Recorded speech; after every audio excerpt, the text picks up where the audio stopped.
LuckyLandSlots.com. Daily bonuses are waiting. No purchase necessary. Void where prohibited by law. 18 plus. Terms and conditions apply. See website for details. Warning. The show you're about to hear has been prepared by some of the best talent in the industry we could get. For the money. Do not attempt this at home. Doing so would only expose just how useless and brainless these people really are. 1, 2, 1, 2, 3, 4. Are you ready? Because if we didn't get him a job, he'd probably be dead. It's The Stansberry Show. Rock 1069. Welcome to Tuesday morning on The Stansberry Show. We're online for you.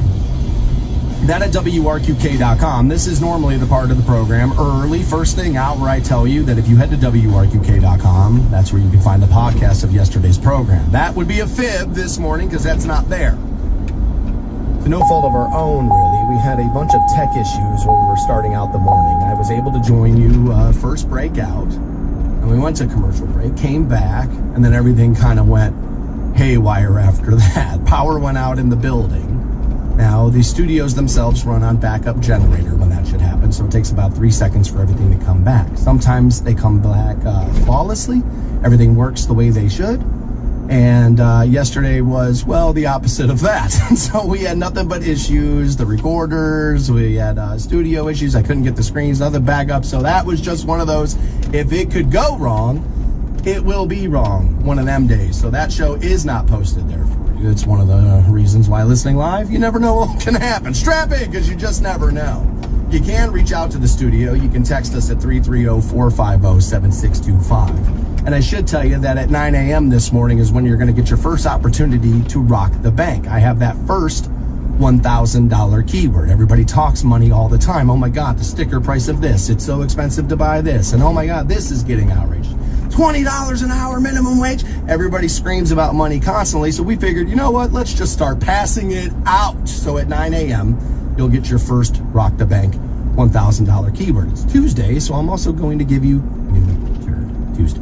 What we do is listen to some new stuff and judge it accordingly, and you can let your opinions be known.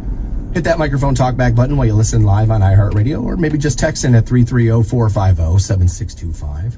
Do have new stuff from Tim Montana today.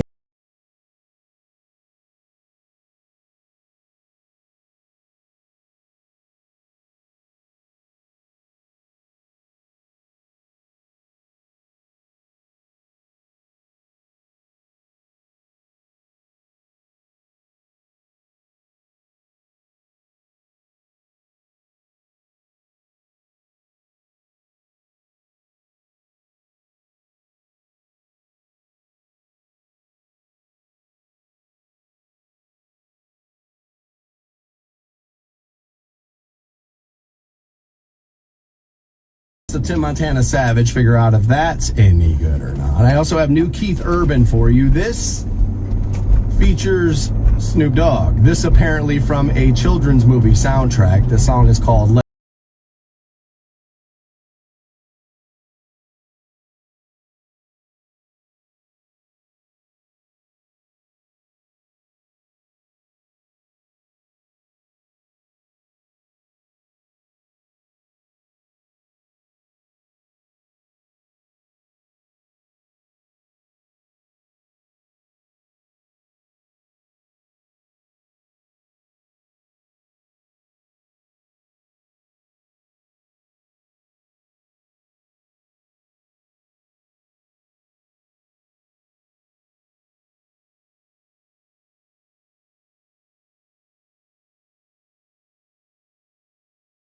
the Snoop portion of Let It Roll from Keith Urban there, that part of New Turd Tuesday. Then, what I have for you is new Slash featuring Chris Stapleton. This song is called Oh Well.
to him, little Baptist minister in there a little bit there with Chris Stapleton. Not the worst, I suppose. So we'll take a listen to the rest of Oh Well, figure out if that is not a turd. Or maybe by the time we hear the end of it, it'll be it's a turd. I guess we'll find that out together at 9 o'clock. Also, like I said, I'll be rocking the bank with you at 9. Pass out that first $1,000 keyword. At 8 o'clock, apparently we are living through right now the least monogamous era in history. Which sounds a little crazy when you think about the fact that we had the free love generation. You know, the Woodstockers, the hippies there. And we're all about the free love and just banging it out and harems inside your living room and key parties and all that kind of stuff. But apparently this is the least monogamous era in history. However, people might not be having as much sex as they used to be having. So does the not being monogamous matter if nobody is having sex with one another? I guess we'll figure that out together. That we will do at 8 o'clock. You'll be able to weigh in by texting in at 330-450-7625. 7 o'clock. Oh my God, you see this? A huge piece of OJ merchandise is going up for auction. I can't believe the price is as low as they say, although I guess it could sell for more money than the listing price here. But a huge piece of OJ merchandise, something I think I would actually kind of want to own from that whole, murder trial, for crying out loud. There is something from that if I was going to be able to own one of the things from it, I guess maybe we could have that conversation. Would it be the glove? Would it be the Bronco? Would it be what would it be? Would it be the home in Brentwood? What would it be? Well, if you could own one of those things. But we'll take a look at what's going up for sale with OJ. We'll do that, like I said, coming up 7 o'clock this morning. If you leave, you'll miss this on the Stansberry Show. Okay, so it happened last night. Everybody thought it would, and sure enough, it did. Caitlin Clark did go #1 to the Indiana Fever. We do know where Angel Reese is now going to be playing, and she's teaming up with Camila Cardoso. That should be exciting as well. And we got some Caitlin Clark numbers I don't think people are going to be able to unsee once we uncover them. Let's do that next here on the Stansberry Show. And you know what that conniving trickery is called? The Stansberry Show on Rock 106.9. Welcome back to the program. 9 a.m. is when you're going to rock the bank. That first $1,000 keyword. Also, New Tour Tuesday, too. Giving you new stuff from Tim Montana. Also, some Slash and Chris Stapleton. We'll get there at 9. So it did, in fact, happen last night. The WNBA draft. Man, there was a lot of social media impressions about it last night. A lot of people talking about it. Apparently, a lot of people watching that. I got asked 5-6 times throughout the building here yesterday before I left, hey, you watched the WNBA draft? And I said, well, no. I was like, it's not that it's sexism or anything. It's, I watched, a lot of those games this year. Especially in the, once you got to the March Madness aspect of, women's college basketball, I was, definitely more invested then, just like I was more invested on the men's side. I said, but there's not a whole lot of drama in this tonight, right? He said, I don't have a team that's invested. We don't have a local franchise. So much like the NFL draft, if it's not like, well, I would need to see what the Browns are doing, then it's all about, okay, well, what's going to happen? I feel like with the NFL draft right around the corner, do I even need to really watch the first couple of minutes of it? I mean, it's Caleb Williams and Jaden Daniels going 1 and 2. I mean, we kind of know that. Now, I guess every year there could be oh my God. But there are some years where it's like, yeah, there's potential for that. Baker Mayfield going #1 overall. And then there are years where it's like, well, that could happen, but it's probably not going to. And that's how I felt about both the NFL draft this year. Caleb Williams is most likely going to go #1. And we all kind of felt like Caitlin Clark was going to go #1 last night. And sure enough, she did. I mean, she's one of those players that if you don't take her #1, the GM probably gets fired for the Fever, right? That's who she's playing for. The Indiana Fever there. We also know where Angel Reese is now going. She's going to the Chicago Sky. That's interesting because she's getting paired up with Camila Cardoso. If you were watching that tournament this year, Camila Cardoso played for South Carolina, who beat Caitlin Clark in the Iowa Hawkeyes for the championship. And Cardoso was a big reason why, because she is a big lady. And she can ball a little. It's going to be interesting to watch her and Angel play together, play defense together, and see other teams try to score on them. That's going to be an interesting view. I'm going to want to see that. Absolutely, I'm going to want to see that. How interested I remain all season long, we'll see from there. That can be true of a lot of sports. That can be true of baseball sometimes. Beginning of the season, can't wait, all in, locked in. And then you get into the dog days, middle of the summer, you're like, Jesus, dude, how many more of these do we got? Right? Like, that can happen. I think we may be headed for a little bit of that with the WNBA. I mean, even the NBA itself, when does the interest really start? Well, not with the play-in games, but playoffs. That's when most people will tell you that's when the NBA season really matters. It starts before Christmas, the season really starts Christmas Day, and then really when we care is playoffs. And so my guess is if that's how basketball culture works in America, then she's going to come out of the gate. And what I should say there is they will come out of the gate hot, meaning the WNBA. And then 2 months into the season, people will be like, all right, wake me up on the playoffs. Although I guess Caitlin Clark could create the conversation day in and day out. She didn't score that well last night. Some of these old pros, Diana Taurasi, it turns out she's kind of right. Once you get her in there playing with women, she's not as dominant. Oh my God, look at this. There's going to be some of that. So I guess maybe that could happen. Well, she did go number 1 overall last night. I believe they have already placed most of her games next year, this coming season, on TV. Like they've already found a way for that to happen. Ticket sales through the roof, and I could understand. So now the conversation comes down to Caitlin Clark's payment. Her contract is going to be all the rage. There were people who were telling her, go back to Iowa. What are you doing? You're going to make a lot of money in name, image, likeness. I don't know what the cap is, but she was going to make a lot of money. And I said, well, wait a minute. If she's worth money in name, image, likeness, then she's worth money in the WNBA with her name to an advertiser, right? Like State Farm's still going to want her as a WNBA. Well, there's more interest at the college level than there is in the WNBA. Yeah, because that's where she's playing right now. The argument is that Caitlin Clark can change the conversation. She can move the convo where it needs to be, which is to the WNBA. We will see if that ends up being true. But we do have her contract numbers. She went number 1, Indiana Fever. Rookie contract. This is nuts. 4-year deal. Is worth $338,000. I think there's some change here, like 56 or something. There's some change. Now, yes, she's going to make some money off the court because she is Caitlin Clark. But that's kind of nuts, right? They have it broken down by year. First year, $76,000, just under 77. 2025 will be $78,000. 2026 will be $85,000. There's an option they can buy in 2027 at $97,000. But we all know by the end of 2025, they're already going to be renegotiating with her, so she never hits the market, and she's going to end up getting her money.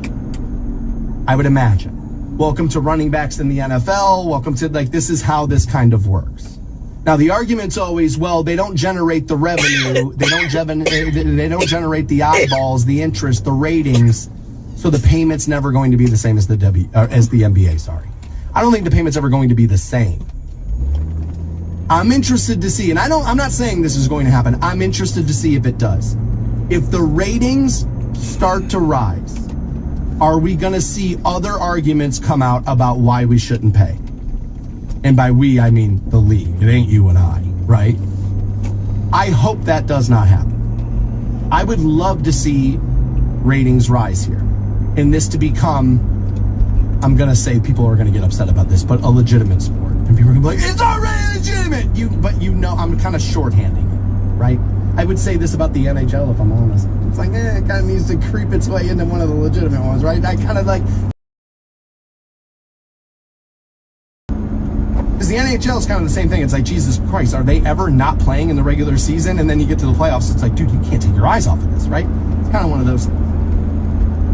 I did look this up. One of the heaviest fines in the NBA this year, if not the heaviest, was Rudy Gobert, who had given the money symbol to a referee, apparently a little taunting issue. They charged Rudy Gobert $100,000 for that fine, which is more than Caitlin Clark will make her first year as a WNBA player. This woman is going to change the economics of this, and you will see more and more people in that league start to get paid on a real level.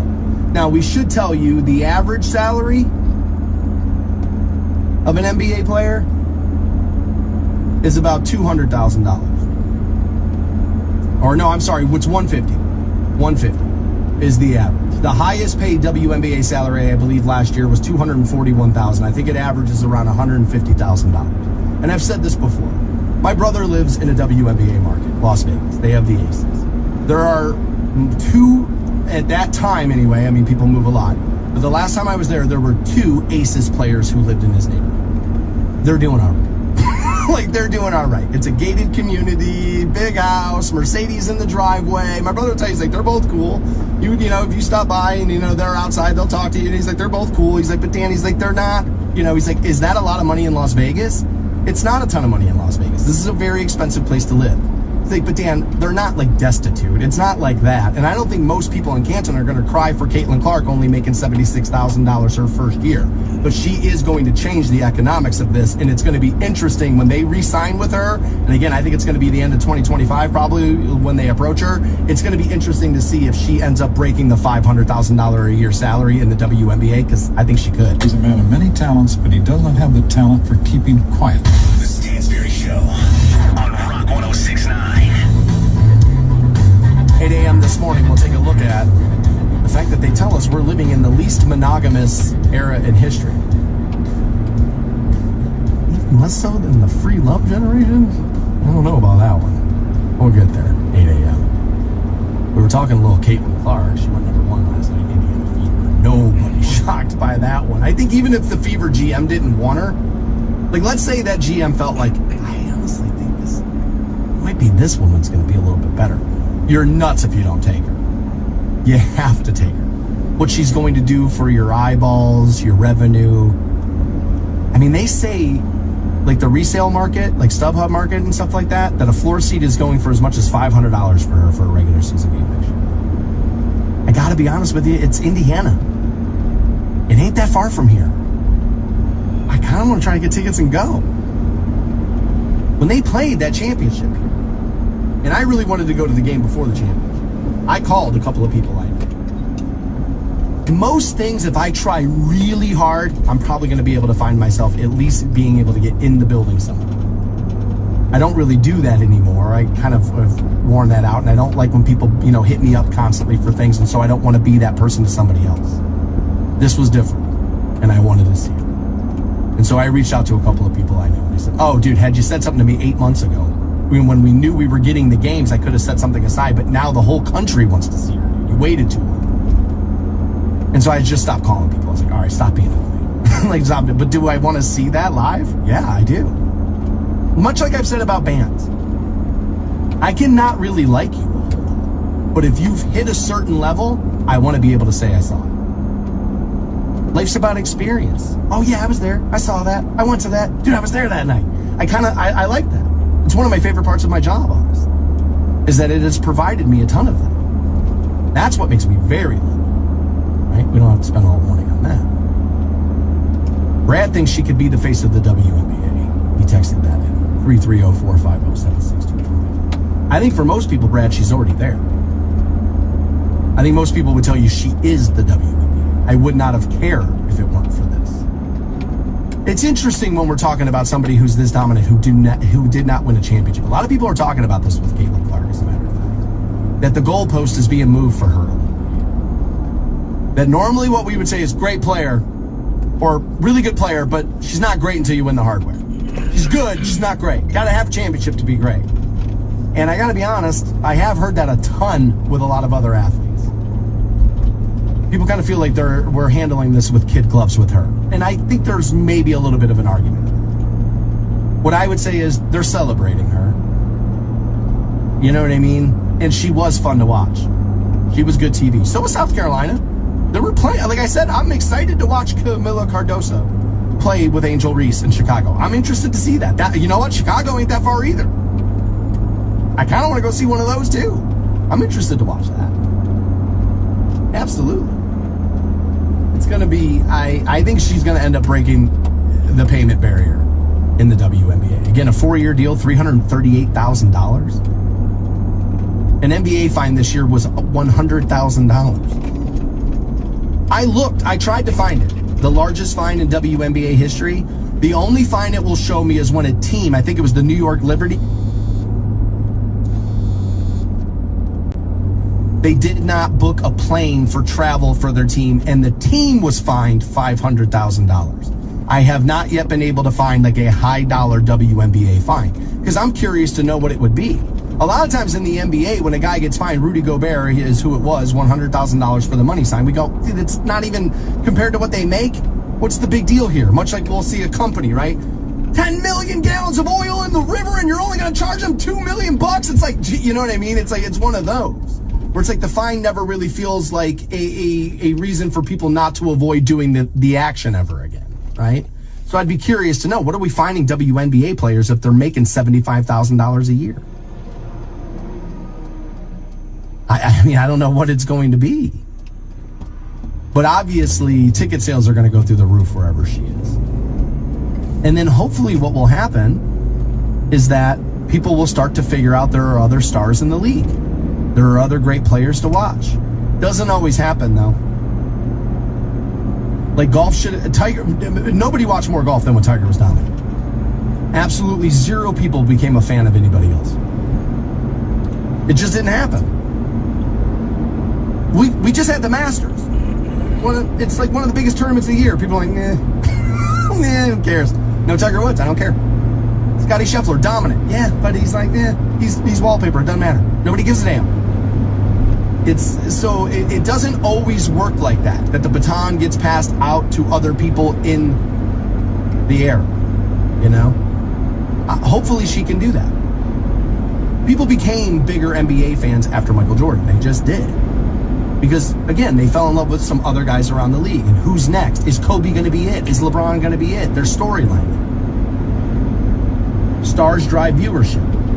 So she's going to drive some viewership. Again, they're putting the bulk of her games on TV next year. Thank God, I want to watch them. You know, one of the things I said about one of the reasons why I feel like people don't like the women's game as much as the men's game is, they're not as athletic, meaning they don't play at the rim as much. It's not as high-flying dunks and that kind of stuff. It's just not that much of that. Now, Steph Curry's kind of moved the NBA into the three-ball era, and you're definitely seeing that in the women's game. You can make the argument that the women's game is based more around fundamentals. I don't have to make that argument. Dwayne Wade already has. That when you watch it, it's like, well, they have to pass more. They have to ball handle. They have to, because they're not just taking off from the foul line and dunking over top of people, which, of course, means you're athletic and there's some talent in that. But like the basketball itself, the ball movement, the screens, the this, the that, the defense that's Clark's game is the defense. But welcome to modern basketball. You know what I mean? She plays a little, but it ain't. I mean, welcome to modern basketball. You're normally now these days a specialist. If you're a two-way player on the court, meaning you play offense and defense, it's almost like, geez, you get talked about if that's the thing. Caitlin Clark's teammate, by the way, Kate Martin, who I enjoyed watching when I was watching those Iowa games. I was like, dude, I kind of like this Kate Martin lady. And I'll tell you, the other one I really enjoyed watching was Hannah Stalky. I feel like that was, I don't know the stats, I don't know the reality. I'm just telling you, watching the TV, I felt like Hannah Stalky was her best teammate. But you could rely on that girl all day, man. She was just, dude, she was money. I really enjoyed watching Hannah Stalky play. But Kate Martin was another basketball player on that court where I was like, dude, this girl, dude, this woman, dude, she could be underrated here. And sure enough, I didn't know this until we started talking about it this morning. She's going to the Las Vegas Aces. Again, my second home, Las Vegas. And so I'll probably turn myself into, my niece is a basketball player and a huge Aces fan. And so we bond over that occasionally. I honestly don't call her as much as I should. Let's not get sidetracked on that either. But that, you know, that's something that we can do, and we can bond over that. And so I'll be keeping my eyes on some Aces games this year for sure, because Kate Martin's going there. And now I have a little bit of interest in her because of the Iowa connection with Caitlin Clark. Now I want to see Caitlin Clark play the Las Vegas Aces. Now I want to, well, how does that work? How does this? We get in there. How does she going to hold up? The Stansberry Show on Rock 106.9. I got new Slash and Chris Stapleton for you for New Turk Tuesday. Not separately, they're together on this one called Oh Well. Also at 9, I'll rock the bank with you and get that first $1,000 keyword passed out. So the other day, O.J. Simpson had passed away. 76 O.J. was, I believe. I believe he had passed away on the 10th. So just under a week ago. And we were talking about how that case kind of changed infotainment. I don't think it was necessarily the first case of it, but it definitely helped accelerate how we consume and why we're consuming something. Are we looking to be informed by what happened here, or are we just like, God damn, that's some interesting stuff, right? And like, I think that kind of happens. I don't think it kind of happens, it happens. It drove interest. Everybody became a star out of that. Johnny Cochran became a star out of that. Marcia Clark for all the wrong reasons. Judge Ito. I mean, literally a layabout who was sleeping in somebody's guest house became a star over that. Kato Kaelin. You know, another famous visual from that whole situation was the chase. Obviously. I remember I was telling you, I know exactly where I was when I saw that chase unfold. I was at my buddy Jim's house. I had just walked over there. I looked at the TV. I was like, does that say OJ? He's like, yeah, man, apparently he killed his wife. What? He's like, he's on the run, dog. Oh my God, what? That's crazy. So that Bronco that he ran in, AC Cowling's Bronco, apparently is going up for sale. They say the price tag of at least $1.5 million. Feels a little low for me. I would have guessed a little higher on that. We've seen some, auctions and that kind of stuff of this type of merchandise before go for big dollars. Again, originally owned by Al Collings there, AC there. This, according to O.J. Simpson's former agent, Michael Gilbert. He owns the Bronco, along with a couple of Collings' friends. Quote, before O.J. passed, we had always thought this was going to be the year we were going to sell it because it's the 30th anniversary. Quote, who knows if we're all going to be around for the 35th or the 40th? God, I'd like to think you're going to be around for another 5 years, although they don't tell you how old the guy is or what could be going on in his life, I suppose. Normally anniversaries of events there's more interest. That's when people start talking about it again. Now you add OJ's death into this, it's going to become a sought after piece of merchandise. I didn't know this until this story came out. But apparently, once upon a time, the Bronco had been sold for $75,000 to a memorabilia shop. They weren't looking to flip it. I thought, okay, well, I know what they're doing. Buy for 75, sell for 100, flip. Right? Make some money. Seats on it. You know what I mean? And that bus wasn't used in like a police chase, right? So there's only so many seats in the Bronco. I don't know what the hell you were going to have to charge somebody in order for that to become a profitable business. But it was going to be a lot, for sure. That's a little, morbid's not the right word, although I guess you could sell it as that. People who collect like serial killer memorabilia and stuff like that, it's like, I don't know, I mean, to me, I find it strange, but I collect Kiss stuff, and believe me, that is strange. And so, but I find that to be a little strange. Although having lived in California, after that had happened, I moved to LA after the I mean, did I want to see? I was like, oh God, this is that freeway, right? Like, this is where that happened, right? Of course.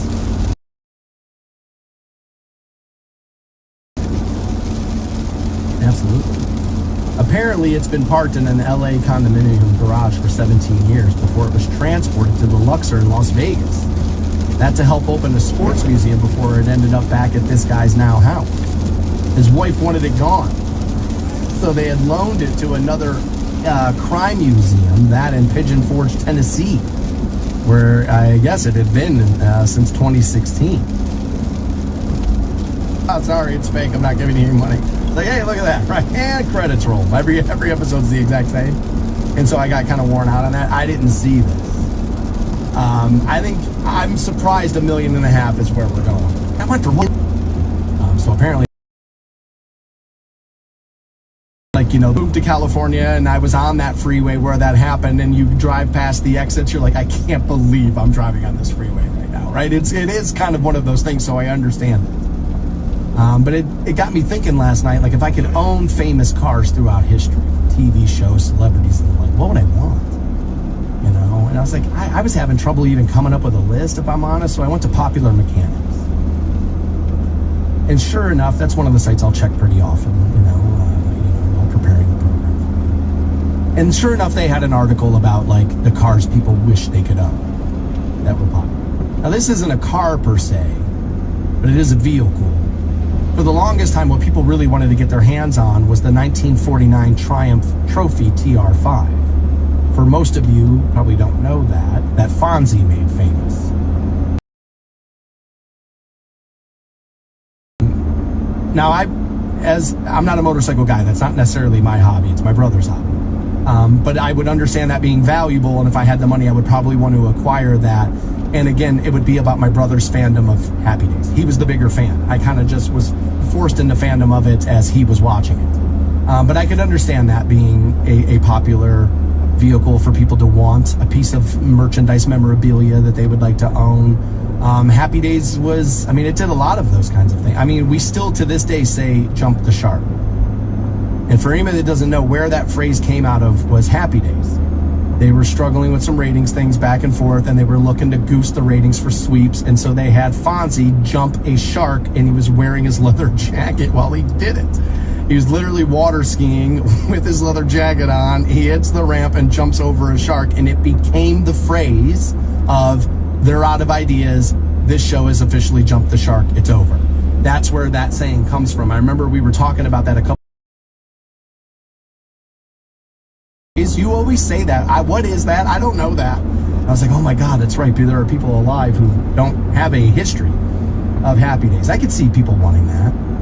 The Monkeys Mobile was a pretty big, this was pretty high on this list too. It's a cool looking car. I don't think you're ever going to drive it, take it out anywhere.